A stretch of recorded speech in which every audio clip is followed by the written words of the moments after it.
Morning, everyone. Happy Monday. Good morning, guys. How's it going? Welcome to another episode of Tones and the Biz. Episode 14. Yeah, getting older every day, big man. We are. I Doing love good. it. Yeah, I'm well proud of us. I say this every time. It's like episode 3. I'm so proud of us. But We're no, rolling episode though, 14. man. This is just what we do now. It's been really, really good fun. It has. And it still is, and it always will Still be. going. So we're out of 13s now. We're into 14s now. It's looking Yep. good. Yep. And we're gonna go straight in. Let's if you do didn't it. already know. Let's do it. First things first. Mm. Ghost of Tsushima. Yes, If which you is don't arriving. know, get to know. Mm-hmm.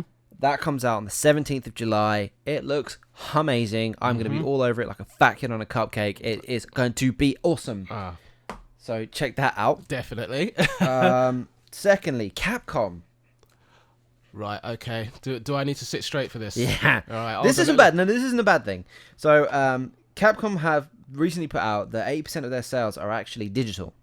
Right. So a huge percentage of their sales are digital. Okay. So they have now said that they are aiming to reduce physical media to 10% of their game sales in future. To 10%. Yep. Wow. It's a big push. That's a huge move. That's unprecedented. Yeah, it's kind of a cool statement.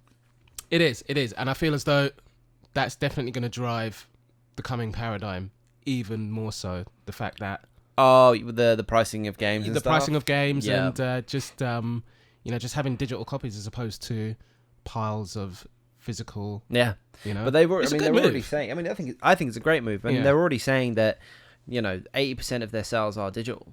So to just say, well, we're just going to try and maintain that and push it even harder, Yeah. and just have we will have physical copies. I mean, this could push an exclusivity thing with them where it becomes a collector's item to actually have a Capcom game. Yeah, that's true. Which is actually a really smart move. If they do go down that route of we're going to release a limited run of hard copies of our games, Yeah. and if you own them, Yeah. they're worth a few bob. Yeah. It's actually quite a smart move, especially going forward, and they can not only take the exclusivity collectors route, Yeah. but yeah. also the environmental. We're not going to push out Yeah. loads of We're plastic just not gonna boxes. push out tons of plastic. Yeah, that's really good. It's kind of cool. I like that. Good on you, Capcom. Listen to you. I know, right? Like, yeah, you've won my good graces again. So I thought that was quite a cool bit of news, actually. Yeah, no, that's really good. I'm quite proud of hearing that. So that'll be good. Yeah. Amazon Games. Okay. They have 2 studios. Relentless is one, and then Amazon Studios has another one, which is currently doing New World, which is an MMO that was supposed to come out on August 25th. Yes. I was going to dabble in this. I was really going to get involved. I was really interested. They pushed it once already, Yeah. and then they pushed it to August 25th. Yeah. And then out of nowhere, Mm. they turned around and they said, "Nah, we're not ready." And it seemed their press statement seemed a little bit. I mean, if you're interested, you can go and check it out. They put it up on Twitter and just Google it and it'll come up. Yeah. But they basically were saying that after the alpha feedback, there was more need basically for more middle game, end game content. Right. Okay. So it suggests to me that they put loads of effort at the beginning and very little effort at the end. And just wimping at the end. And it just kind of fizzled at the end. And I don't think they want to have a Crucible experience. Right, yeah, of course, yeah. Where Crucible is now they've gone back into closed beta, haven't they? Unreleased. Yeah, so Crucible by Relentless has unreleased and gone back from full release to closed beta, where no one can actually get the game anymore unless you already had it. Right. And they've removed loads of parts of the game. They've stripped it down. They're basically trying to fix it from the ground up. It seems as though, yeah. Which is such a shame because this probably could have been done. And I think they've actually got pressure from on high being like, look. Yeah. I'm talking about so New World are like, look, Crucible has flattened. Yeah, it's turned into a dumpster fire, so we can't. This needs to be a win. This needs to work. And so they've turned around and said, now I was like, when I was reading it, I was like, oh, they'll push it to the end of the year and that'll be it, November, September, October, November time. No, spring 2021. Jeez. So they're asking to be fair, it's everything else is being released next year anyway because of the time that we're in. So, but a full year to be like, we realize now that there's nothing in our game. Yeah. I mean, it's interesting, and like I said, I'm never usually one of those people that would be like, oh my god, like you said and you promised, and no. I don't usually mind games getting pushed back. If anything, yeah, sure, it's a little disappointing. Yeah. But you'd hope that with the extra time, you'll get a better product at the end. Well, yeah, I mean, usually with with our recent experience of, say, Last of Us, for an example, when we hear of a game being pushed back, same thing with Cyberpunk, it's usually that we're hearing, it just needs to be tweaked here and there. Bug it just needs to be fixes polished. and yeah. Stuff like that. And because they're from reputable companies that we trust, CD Projekt Red and Naughty Dog, we're like, fine, okay, yeah, just take the time that you need. No rush here, like that's cool. We know you're gonna give us something good, right? Yeah. Whereas this doesn't feel like that, because like their dev cycles have been coming out late. Some of it seems a bit sketch. I mean, it looks good. I still want to dabble in it. I didn't pre-order it or anything like that. And even people that have sponsorship deals with those are like saying, "Don't pre-order it. Don't pre-order it. Like we pre-ordered it, so you don't have to." Yeah. And this has happened, they're going to lose a lot of money from this, and to push it that much to spring of next year. I get, there's definitely a lean into the COVID thing. Yeah. But they didn't say that. They said we felt like after alpha feedback, it needed more middle end game content. Yeah. Which means like you weren't even close to being ready for that stuff to come out. Maybe you thought you could drop it. Yeah. And then just kind of like add on the end. Yeah. That sounds a bit slick. Like trying to pull a fast one. And I think they're saying that the closed beta will be 2021. Oh dear, not cool. Not cool. So Amazon are having a pretty rough time at the moment of their games, which is weird considering you'd think that they would just come out of the gate hard and fast. You would think so, right? I mean, they've got all the money in the world, Yeah. So there's no excuse really why they should be releasing something that's just kind of lackluster, Yeah. And then taking it back, saying, all right, wait until next year. Wait until fully next year. You know what I mean? It's just like, come on, guys. We know you can do better than that. You've got the resources. You've got the ability and you've got the time. It is disappointing that, it feels like, once again, business is taking over creative. Suits, mate. Suits. So it's a bit sad, but we'll see. The Ubisoft Forward is actually taking place. We record this the day before it's released, so it's Sunday right now. And it is happening as we speak. So we won't be able to comment on it at the moment, but if you are interested, you can always go online and have a look retrospectively. Yes, retrospectively, yes. Is that right? Yeah. That's right. Words. We'll go with that. Words, because reasons. And they are showcasing Hyperscape, which will be their new battle royale game, which actually looks kind of cool. And my team are dragging me in that direction. Okay. DJ. And then and now they will be talking Watch Dogs Legions, and of course the Ubisoft are driving home hard the Assassin's Creed Valhalla, which is a little bit of a scramble at the moment due to their bad press they got regarding the creative lead. Yes, the old scandal. The scandal. We ain't talking about that. So none of that. It's probably worth checking out, if you haven't seen it. It's on YouTube. So yeah, go and have a look. Could be interesting. But I think they're just going to really be driving home this Assassin's Creed Valhalla thing. I'm curious. I'm always curious about Assassin's Creed. Why? I don't know. I just want it to be Black Flag. No, that's wrong. I don't want it to be Black Flag. I want the same feeling of when I was playing Black Flag. How many games has it been since Black Flag now? 2, 3? So maybe, I think Unity there came was after. Origins. There was Unity. I think Unity came after Black Flag. So I think it's Unity,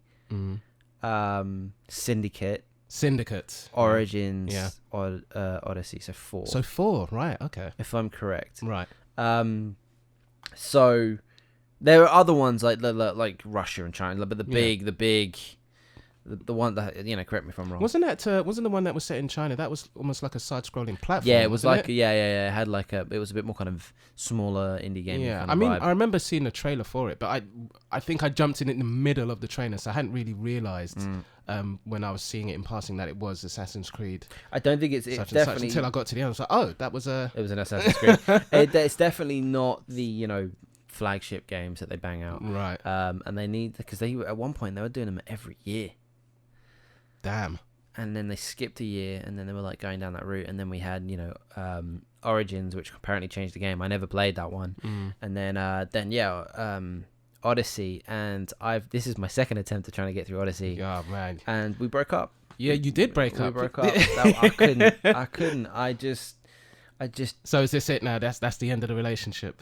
That's it for me. I think I'm done. Oh man, it's so sad. You don't want to try again. You don't want to just. Nah, I mean, there was just be like, look, babes, look. Yeah, babes. One more round. One more round in it. We could work it out. Let's talk about this. We could work it out, babes. Look at me when I talk. Yeah, like no. So the last maybe 10 hours have been me going. All right, come. It's got to be something's got to happen. Something's going to change. I'm going to feel good about this. Right. And then I'm like, oh, no, this isn't for me. And like I said, it is a beautiful game, and it's so fun to look at. It certainly does look really, really nice. It's so nice. The combat really good. Is great. Yeah. I don't like the grind walls. I don't like that you have to be this level to do this mission, or it's suicide. I don't like you have to spend hours. The grind walls. Yeah, like okay. A lot of people having a problem. I don't mind if it was like I'm fighting an enemy. I'm not strong enough. I'm gonna go away. Yeah. Get strong and come back. I don't like it when it's like level 1, level. So next to the mission objectives are the levels. Right. And I've spoken about this so much. It really bothered me. Levels 1, 2, 3, 4, 5. It's like if you want to do the story mission, it's level 5, level 6, level 7, and it goes up. Well, this is what CD Projekt Red did with The Witcher, right? Yeah. Like but then it goes from this position of level 15. Yeah. Oh, you want to do the next mission, bro? Level 19. It's gassing now, yeah. And it's like an hour, and it does. And like each level to get a level is like an hour. But then you have to go off and do these side missions, and this is where I started having issues when it's like, you go up to someone, it's like, help, my goats have been kidnapped, and I need money to help them. And you're like, all right, you want to go and kill the bandits to come back, and da-da-da. Right. And they're like, no, I just need 50 drachmi. I need the money.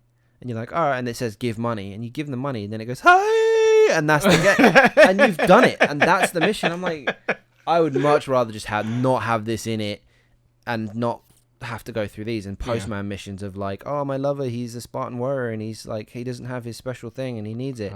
Can you give it to him? And you're like, cool. And then my man's 100 meters down the road. Really? And you're just like, why can't you do it? Oh, jeez. Or someone's like, oh, the soldiers on the road, but there's bandits everywhere. And I walked and I do the mission. I didn't see no bandit. I didn't get into one fight. Oh, man. And you're just like, it bugs me. And then there's this random thing where we're completely off topic. No, please keep going. The animals. The animals. I'm in this town. Right. And I'm walking along. Lion comes out of nowhere. Starts yamming. What do you mean a lion? A lion just comes out of nowhere. Starts killing people. What's a lion doing there, bro? In it, like this is what I'm saying. What? So I'm sitting there like, why? And then there's one point I was walking along and I was walking through this village. A wild boar gores me. Do you know what? I actually want to play this game. And then you get to sounds hilarious. Oh, and then there's bits where you're like, okay, I got to sneak up on this camp, yeah? And there's like people everywhere, and it's really interesting. And you're like, okay, what I'm gonna do is I'm gonna whistle. That man's gonna come out, kill him. Yeah. Then I'm gonna run round, grab that guy, and then I'm gonna fight the last one, and it'll be fine. Right. Halfway through, a wolf appears. Oh, stop it. Starts barking at you, attacks you, so you fall out of the bush you're hiding in, and then everybody wants to kill you, and you're just like, all right, enough now. Come on, like. I mean, look, right. As you know, as I've mentioned, I haven't played an Assassin's Creed game before. Yeah. This game doesn't sound like Assassin's Creed, bruv. I know enough about Assassin's Creed to kind of judge that this doesn't sound like an Assassin's Creed game. I know. The funny thing is, I think they've gotten to a point now where, back in the day when it was clearly the Abstergo, Desmond Miles, guy gets in it and then he goes back. Like, it almost feels like they just want to do away with that whole future thing now and just have it be the next game's in a really cool location with this character with this. Like, and I get it. Like, it's important and I know that that's the story. Yeah. But I just can't help feel, especially early on in the game, they don't want to do the future stuff or the modern day stuff, I should say. Yeah. And it's weird. It's like, if you want to do away with it, just do away with it. Yeah. I don't know. I just didn't enjoy the side quest. I just don't think it's strong enough to keep me into it. And I was watching a Skill Up review, and he was just like, the end content is really, really great, but he goes, a huge population of the player base won't get to see it because of all the filler and the fluff in between. He's so like, they just straight up would have given up. They just stop. And he's like, it's such a shame, and I want to grind and I want to get through it, but with Tsushima coming out and Persona, I'm playing Persona 5, and just like, it's not gripping me enough. That's So it's interesting what Valhalla does. Yeah, I mean, it's interesting that you say that because I mean, with this game, it sounds like it's very much keeping you on the rails of doing the side quests, so then you can then come back to do the main story. But the side quests they're not fulfilling. There's not a lot of depth to them. Yeah, that's the kind of feeling that I'm getting from you. Yeah. Basically, that's right. Yeah. So it's. I mean, obviously, Ghost of Tsushima is coming out. Yeah. And it's another open world game. Yeah. Right. Yeah. We're in the season. We're in the season. Now, obviously, between the two of us, we've done a lot of open world games. Yeah, I'm a little fatigued. Yeah, this was that was going to be my thing. Like, do you feel now that you're getting to that point? And I know the side missions, obviously, like you've just been saying, the side missions really bugged you, especially the fact that you were forced to do them. Whereas if we compare it to, say, The Witcher, you had side missions, but there was a lot of there was a lot of extra lore, a lot of extra story. Well, they were just well written. They were very well written, and they took you on the paths. They took you on different paths through the game. Yeah. Like we were saying before, we could have a conversation with a couple of our mates about this game, and no one would have had the same journey. Yeah. So it's almost interesting that it seems as though other games don't really do that. Well, I mean, it is interesting because, the perfect example in using The Witcher is the werewolf. You randomly come across someone that says, oh, my sister's husband's disappeared, and you go and you're like, I'm hunting a werewolf. And then out of nowhere, the sister appears. Yeah. And then she's like, you should just leave. And you're like, no, why am I leaving? And then suddenly you're like, why is she trying to get me to leave? Like, what's that about? Yeah. Intrigue. It's Bang. intrigue, yeah. Why is she trying to get rid of me? And then you're like, oh, let me find this wolf. And then you track and you find the wolf. Turns out my man's under the house. Yeah. And I remember, oh man, that one was dark. That one was really good. The sister shows the other sister the werewolf, but the werewolf ends up yamming his own wife. Yeah. Because she's in love with the even me explaining this to you this doesn't sound like there are entire games based off of stories like that. Yeah. This is a side mission that was a side quest, bro. You might miss. And this is something where I'm like, how? And like that was a side thing. Like, whale, like ethereal northern light whales in the sky, and that I didn't do, but you did. I saw that. And like these missions of climbing towers, or the haunted house with the golem under the building, or when there's that, there was actually this little kid creature that was haunting. He lived in the house, but he was haunting. Oh yeah, I did that one as well. But like things like that, I can't remember if that was a main mission actually. But the point is, with The Witcher, the side quest never felt. Some of them were. Don't get me wrong. Nothing's perfect, but it didn't get to a point where you felt like I'm doing exactly the same thing I did with the last mission, just with a different skin. Yeah. Now, not to say everything in Odyssey was necessarily, every side mission was bad, because there were some genuinely cool ones. But I just felt like at some point, at a certain point, just like, I don't even want to listen to it, because it's just going to go here, steal that, come back. Yeah. And you're like, I don't need to listen to the story. And then it just becomes, I'm just doing this for the XP so I can carry on with the main story. Yeah. And that's where I think that a lot of the time it falls down. I feel like Horizon did a really good job of some of their side quests. They did, and it's interesting. And I was just thinking about that. They did do a good job with their side quests. At the same time, I did feel a few of them were on the repetitive side. But I didn't mind that about Horizon. Yeah, they were. I didn't mind it about Horizon because it was such a beautiful, innovative game. That I was cool with doing a few repeat bandit camps. Bandit camps, man. That's a thing now. Yeah. That's the problem is with open world games. There were bandit camps in everything. Even in The Witcher, there were bandit camps. Oh yeah. But I didn't ever feel with The Witcher. I mean, I don't want this to turn into like a Witcher fest. Yeah. But like, it's a good example of. I didn't feel like, there's another one. Yeah. Whereas like Days Gone, you were saying that it was just camp after camp. It was just camp after camp after camp. Yeah.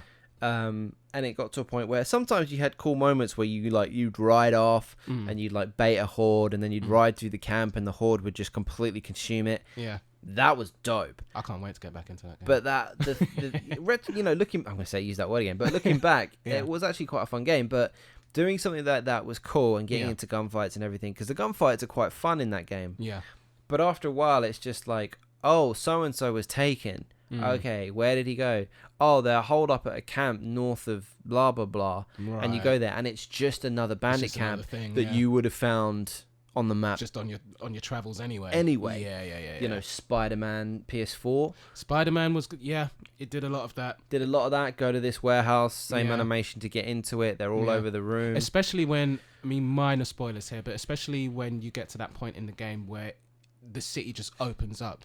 You've got the massive break. Yeah. There's prisoners everywhere. Yeah, that was great. So you're just going from this rooftop to this rooftop to this rooftop, clear that roof, clear that roof, clear that roof. And again, it was very, very repetitive, but it's weird. I didn't mind it so much with that, because Spider-Man, I didn't mind it with that. Even though Spider-Man is an open world game, it was very rapid in the way you could play it. And I like the way. Do you know what I mean? It was quite a controlled open world game. It was, You know, again with the reviews that I was listening to about Odyssey was bigger isn't always better, because now you need to come up with more assets, more content to fill this huge map, and of course you're going to get repetition. It would be so much better if the map was actually smaller, a little bit more detailed.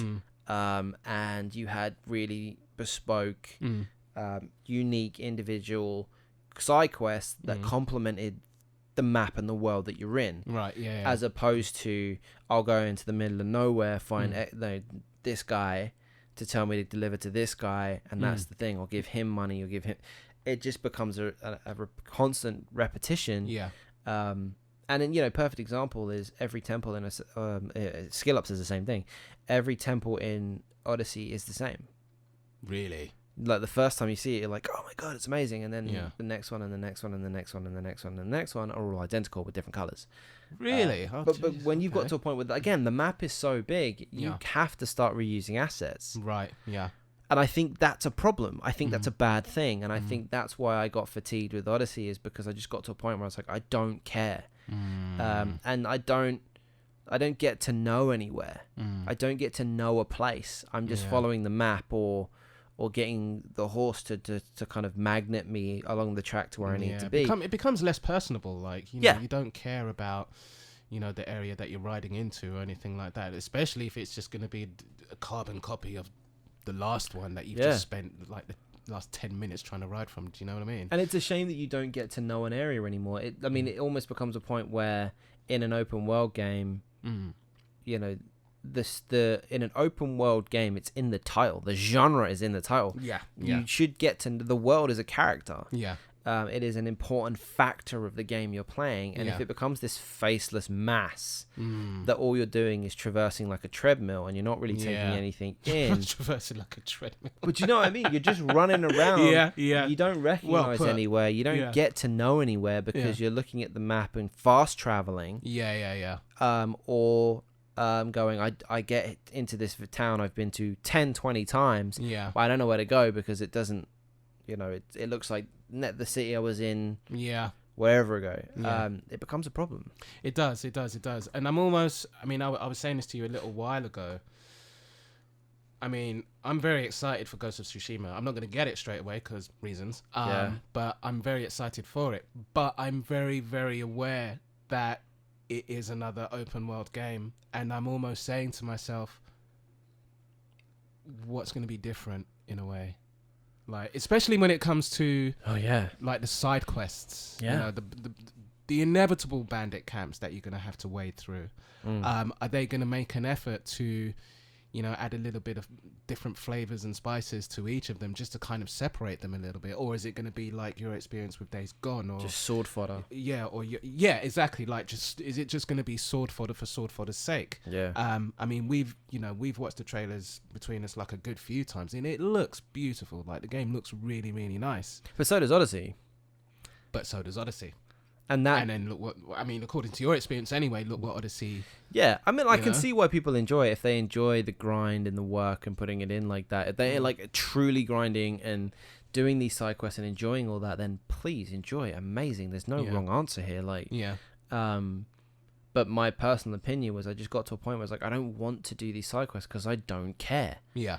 I'm not interested. And the thing is, the main storyline is cool, but when you do a story quest and then you've got to duck out for 2 hours. Yeah. And then you come back and you're like, right, where were we? Yeah. I do worry that.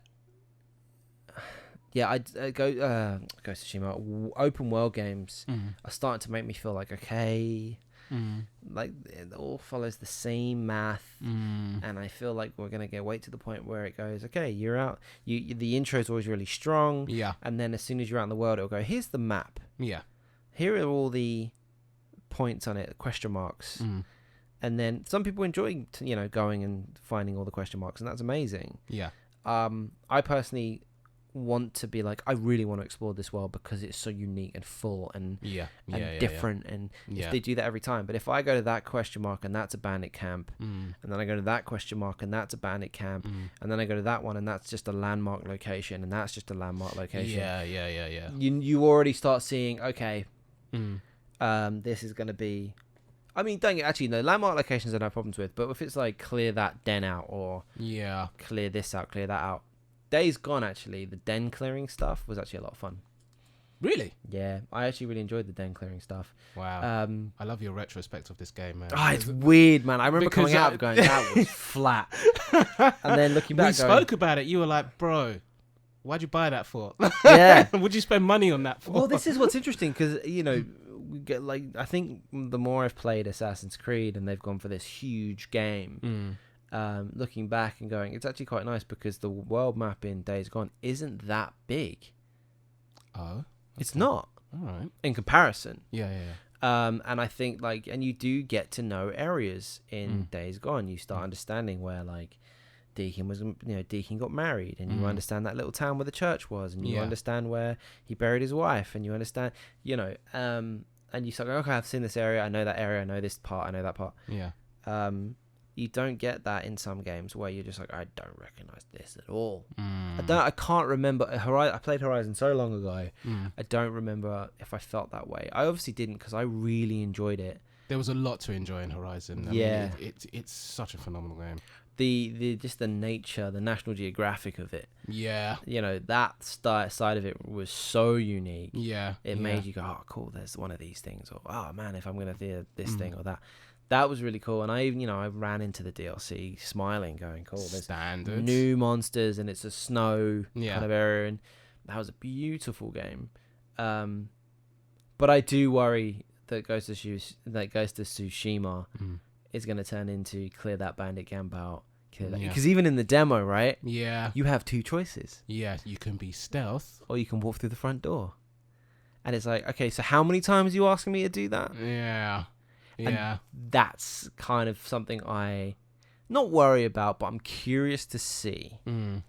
I wonder if that's why they've explicitly said that the runtime of the main campaign is quite short in comparison to other games. Was that something that they said? I think that's 2 weeks ago. I think one of the directors there deliberately said that it's only going to be like a 20-hour, 30-hour campaign or something. Oh, like that. Wow! But there are going to be a lot of side missions that you can do optionally.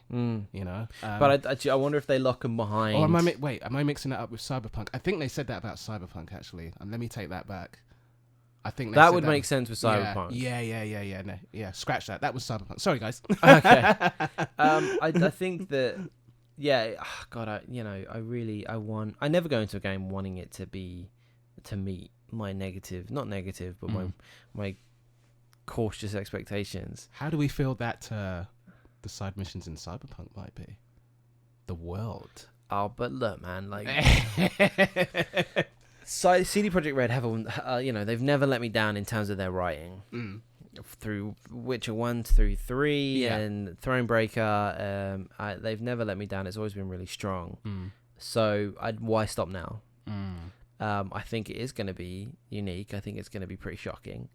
I think it's going to be great. And I want, Sucker Punch did Tsushima, right? Yes. So they're new to this open world. They've kind of done what Guerrilla Games did, coming from a first-person Killzone, going to this. Whereas, Sucker Punch came from the infamous games. Yeah.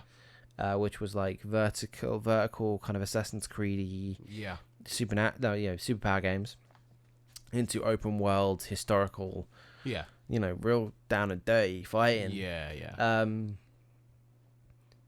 And it looks like it's made with love. Yeah. I mean, it does. Do you not get fatigued by? Do you get side quest fatigue or what? Yeah. No, I think. Oh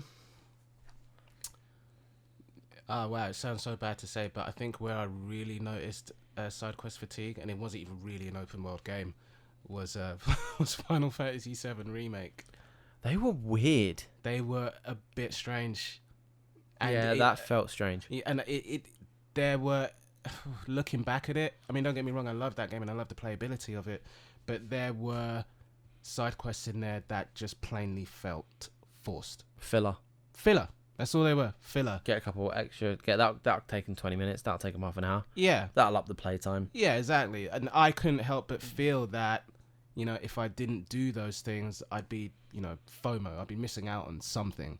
You know what I mean? Yeah, and especially with the game as like on a pedestal as Final Fantasy, I need to see everything. Exactly. And then they did that cheeky thing of making one of the side quests locked inside of a story path. When you have to spoilers. When you have to find Corneo's last. Oh, the treasures. Yeah. And I was tearing my hair out trying to work out where this thing was. And you have to do the main story. And I was just like, sod it. Let me just do the main story.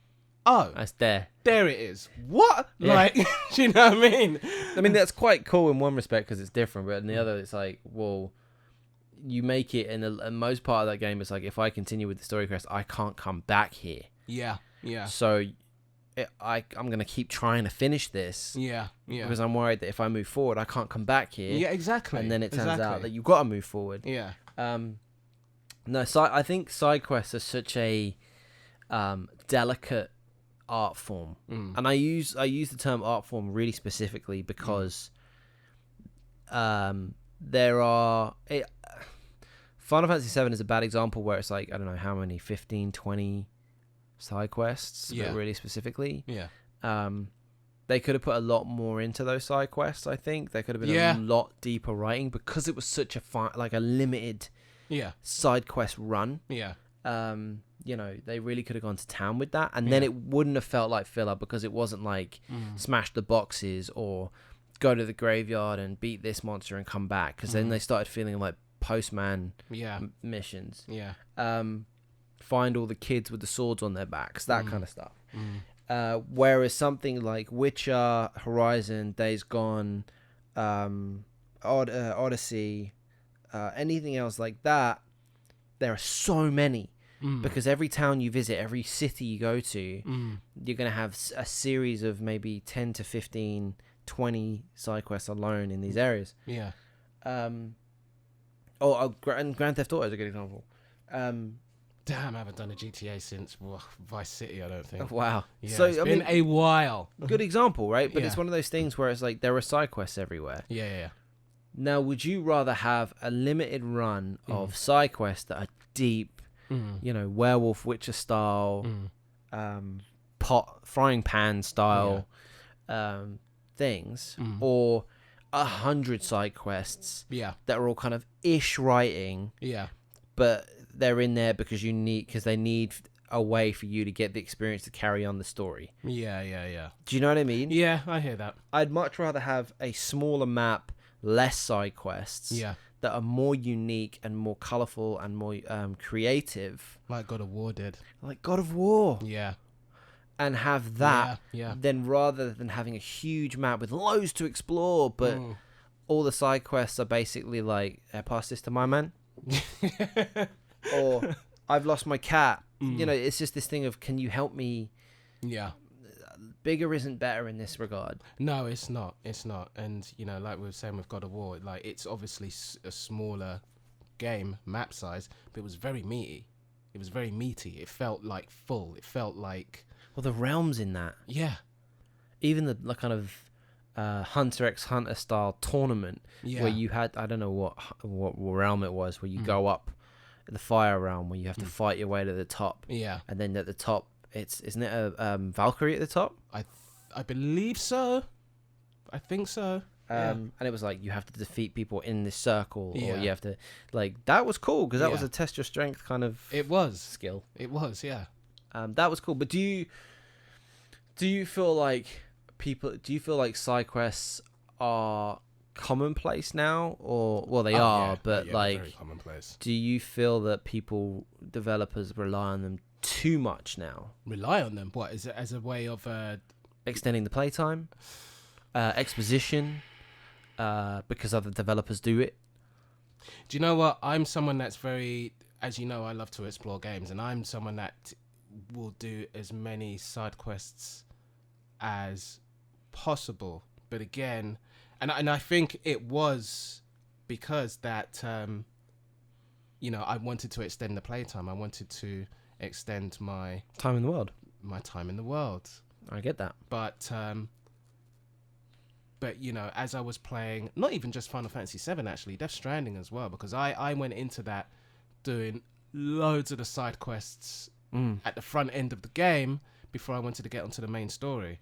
And I think, I think it's both of those games actually that made me realize that, side quests, man. I don't know. It makes you think about them, right? Yeah, I don't know about side quests anymore. Like I said, it's an art form, man. Yeah. It's not something I think everyone can do, because how do you get someone to step away from the main meat of the game to take time and spend time in your little short story? Yeah.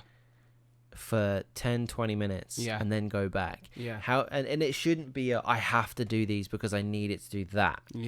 It should be, wow, what happened over there, let me go and have a look. Oh, exactly. Man, and that's where I find sometimes, like, especially with Odyssey, it became oh god, now I've got to go and do this for that. And some of them never feel like that when you're playing something. You know what I mean? When something's supposed to be holding your attention for 30-40 hours or whatever, you shouldn't have to feel forced.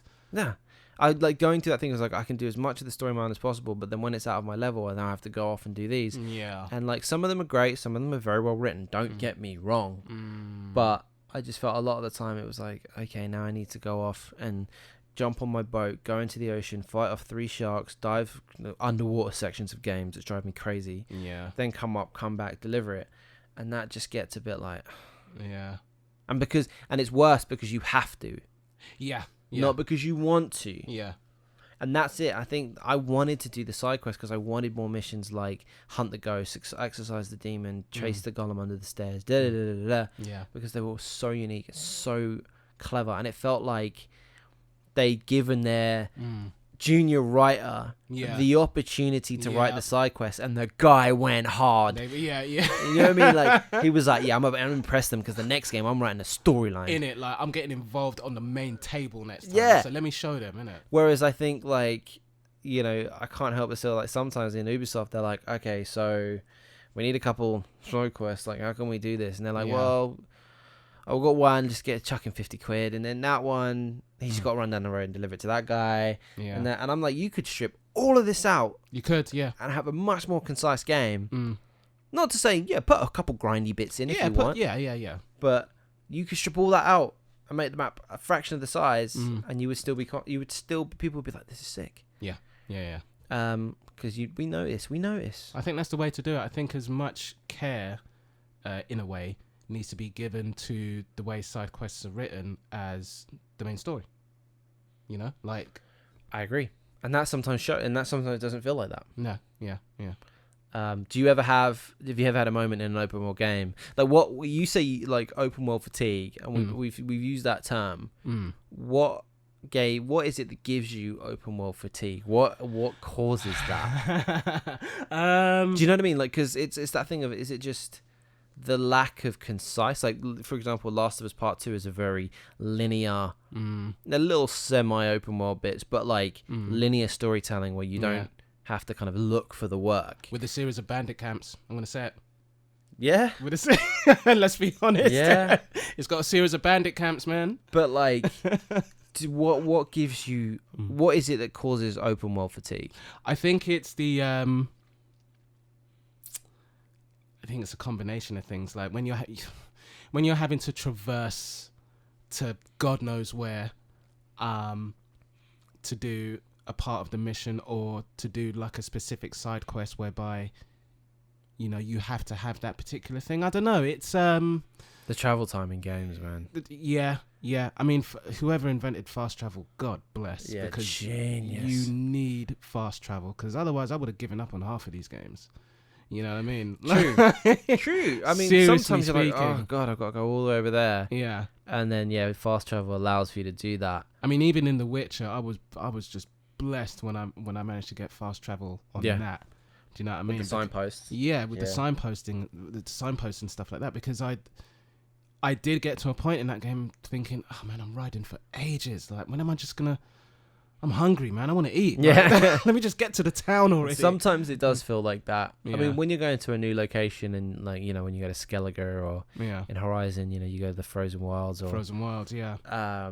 Even Days Gone, when you go to the back 9 of the game, through the mountain pass, it's great to see new areas and stuff like that. But and it's nice sometimes. The games, open world games, I find struggle to give you that sense of isolation, and I feel like Days Gone and The Witcher do that very well when you're in the middle of nowhere. Wow, did you just put Days Gone in the same bracket? In terms of their representation of isolation, I never felt at any point in Horizon where I was like, wow, I'm in the middle of nowhere. And I never felt like that in Odyssey. I felt like that in Days Gone, and I felt like that in The Witcher. And I remember being on the motorbike, about to run out of fuel, going down this hill, going, if I floor it down the hill, I'll go down the thing and then I'll get to town and I can kind of walk it from there. Yeah. And it was getting dark and I go down the hill and I turn the corner and there was a horde in the middle of the road. And I just remember going, "Ooh!" throwing myself, and having a reaction of being alone and being like, I've got no fuel in the bike now because I've had to tear it off, leave that there. Can I make it to town? The horde's right there. It's getting dark. That was cool, and that had nothing to do with side quests. True. Or it had nothing to do. It was the world, and it was a slightly smaller world.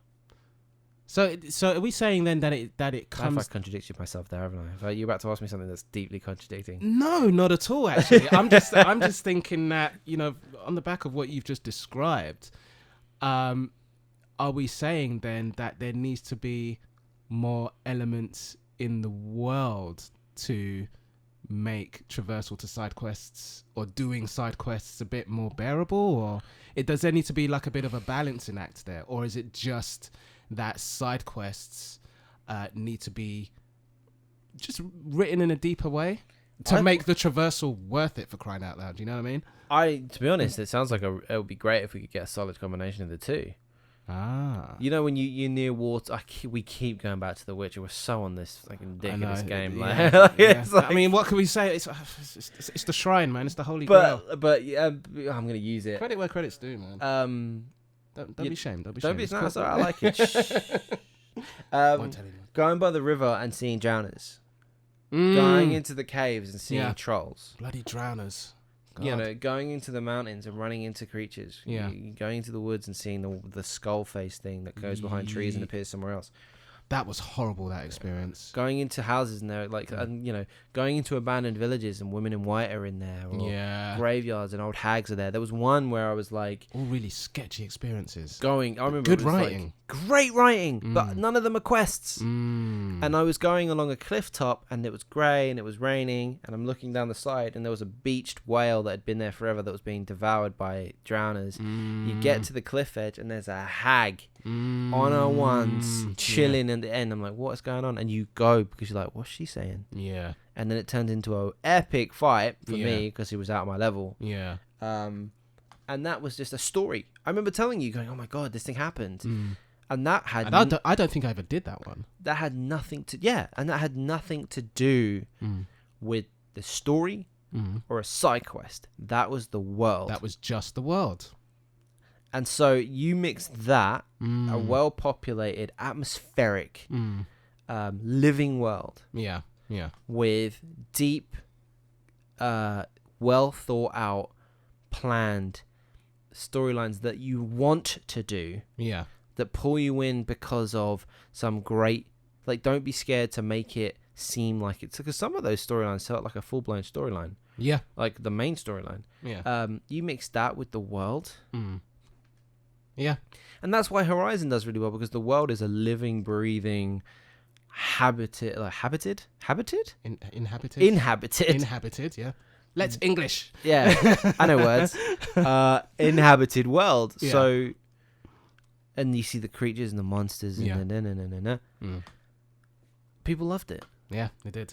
They loved it. But then, you know, when you strip all that out and you've got cheap side quests in a really immersive world, it kind of blatantly reusing Postman things, which is like boring on MMO style quests. Yeah. You know, it ruins it because you're not enjoying it because you know that's been put there for that side quest. And it feels very faceless. And that's where I'm like, please don't do that in Ghost of Tsushima. So what we're saying is really, right, that you know, game developers need to be looking at The Witcher and Days Gone and Horizon as beacons of, this is how you do a world. This is how you make side quests bearable at a minimum. I mean, Horizon isn't a glowing beacon for its side quests, though. They were good, but they weren't like. But the world, like. You know, You know, when you're going, when you're sort of detracting from the story and going to a side quest, you don't know what you're going to run into. If you run into a flipping Snapsmore or whatever it is. Yeah, like a Thunderhawk or whatever. Yeah, or a Thunderhawk, and then I mean, Jesus, as much as I was ranking up my XP. Them fights were still difficult. They're still hard. Especially, what was the big T-Rex style one? I was trying to remember the name and I couldn't grab it. I don't even want to try and make it up. But because fighting those things and then having to like tether was it to Thunderjaw? Thunderjaw, I think it was. But like trying to tether that thing to the ground. Yeah. So that it fell over, so you could do your thing. And then the hawks that came. You know, I mean, I hope in the new one, you know, that you can like shoot a rope and grappling onto like a hawk and then you're in the sky. I hope they allow you to fly in this one because that would be sick. But yeah, I do feel as though that was the one trick that was missed with this not being able to fly, not being able to jump on a flipping, you know, the hawk's back, thing, and just storm something, storm bird, yeah. But yeah, it's a big balancing act, and I sometimes can't help but feel like side quests kind of get taped on the back. Yeah. Like it's not. It's there's like the big boys do the main storyline, and they make sure they get everything they need. Yeah. And then there's like the B team that does the side quests, and I feel like that lets the side down. There should be a kind of a synergy between the two. Yeah. If that's how it goes. Yeah. True. Because being forced to do side quests that are clearly not very unique, that's when people get bored. I hear that. You know what I mean? Yeah, definitely. So that's good. All right. Good. So if anything, that's what we're saying, guys. Play Horizon, play Days Gone, and play The Witcher. Yeah, basically just play all the games. Just play all those games. Forget about everything else. I would be interested to see if anyone's got any opinions on Odyssey, if you've played them, or Assassin's Creed as a whole. Let us know. That'd be cool. That would be cool. So it's that time. But before we move into that time, I need to do a quick shout out. Because these guys have been shouting us out for a good couple of episodes now. You're absolutely right. They have been shouting. I keep forgetting to do it, so I'm very, very sorry, guys. To the Phantom Specialist, to the Outlaw Red Hood, and to, I'm going to call him We Read Comics. He's got about 3 other pseudonyms. Yeah, there's a few of them. But they are otherwise known as DSW, otherwise known as the Source Wall. Source Wall. These guys are very, very knowledgeable in anything to do with comics and the subsequent media that comes from comics, like comic TV shows, comic films, stuff like that. They review a lot of Marvel, DC. I think Phantom Specialist reviews a lot of Image and kind of indie stuff. And they're really cool, man. They're Wednesdays at 7:30-ish. Ish, yeah. Their words, not mine. And you can find them on the live stream on Twitch, 7:30 each. If you just type in the Source Wall, they release clips on YouTube. I can't remember which day. It's usually a couple of days after they've done the live stream. But yeah, those guys are very, very cool. So shout out to those guys and share the love to the small, to the small family we have. If you have the time, please go and check them out. They're really cool guys. They are very cool guys. And also, there's also talk of a little multi-worlds convergence crossover. Oh yeah. As it speaks, yeah. Oh yeah. There's been some talks. So all right. We're gonna have to consult the gods and. I have to wear my shirt. I have to wear my clean t-shirt. So yeah, please guys, go check them out. The Source Wall, Twitch, Wednesdays, 7:30ish. Get on that. They're cool. I love that. we're kind of 10:30ish, so I can't say nothing. I should say 7:30ish PM just to get that clarified. Yeah. Okay. So it's that time again, isn't it? It's that time again. The piano's playing. We're going to the happy hour at the Jazz Barcade. Yeah, I know. I got this one. Oh, you got this one? Oh, I got this one. Oh, fantastic. Right, who's working tonight? Tell me. Talk to me, Biz. Okay, right. So, we got Julie behind the bar. She's cool. Yeah. She's looking fresh. She's cut her hair, actually. Is it? Yeah. She's got like a little bob going on. A little bob, like fringe? A little fringe. I did see that. Yeah. There was something different. I couldn't tell what it was. Going on as well. She's looking I think that's why she was mad at me, because I didn't notice. So yeah, we got Julie behind the bar now, yeah? Alright, go on. Now. On the table. Yeah. Not far from the bar. Talk to me, Biz. Little table. Yeah. We got two people. Yeah? Yeah. We've got Mega Man. What, you're going to say X, isn't it? Is it X? I'm going to say Mega Man X. Yeah. Yeah. And we got Master Chief. Oh. What, so there's two? Oh yeah, they're having a shot off. We're doing battle shots. We're doing battle shots. Oh, okay, we're not doing happy hour. We're doing battle shots. Yeah. All right, cool. So it's gonna be Master Chief. Yeah. Yeah, against Mega Man. That's it. It's Mega Man. Yeah. What are you saying? Like, who would take that one? But the thing is with this, I feel biased. Why? Because Mega Man's my guy. Yeah, but so's Master Chief, isn't it? No. No? Wow. Hey, look. What happened to the loyalty? I've played and completed all them Halos. Exactly. But you haven't played and completed all Mega Man. No, I haven't. I haven't played the latest one. There's way too many. No, I didn't. Because I remember playing the originals. Oh, yeah. Back in the day. From 1 to 3. But I don't... Ooh, I've got him. This is a tough one. What are you saying? I'm gonna give it to Mega Man. Mega Man. Why? No. Mega Man. Because Mega Man is like machine. Yeah. Put it away. What? Because Master Chief, he's biology. He's organic. He's a chief. He's a chief. But he's organic. He's gonna drink. I reckon Mega Man will put him to sleep. All right. Do you reckon? Would it be a close battle? Would it be a close battle? Would it be a close margin? I think it'll be a close. It'll be entertaining to watch. Yeah. Because everyone's gonna give Mega Man like, oh, he's just a boy, and look at him like, what a dickhead. Whereas I think that, whereas Master Chief is like 7 foot something stupid, and like everyone's gonna be like, yeah, but look at the size of him. He's got a lot more mass. Yeah.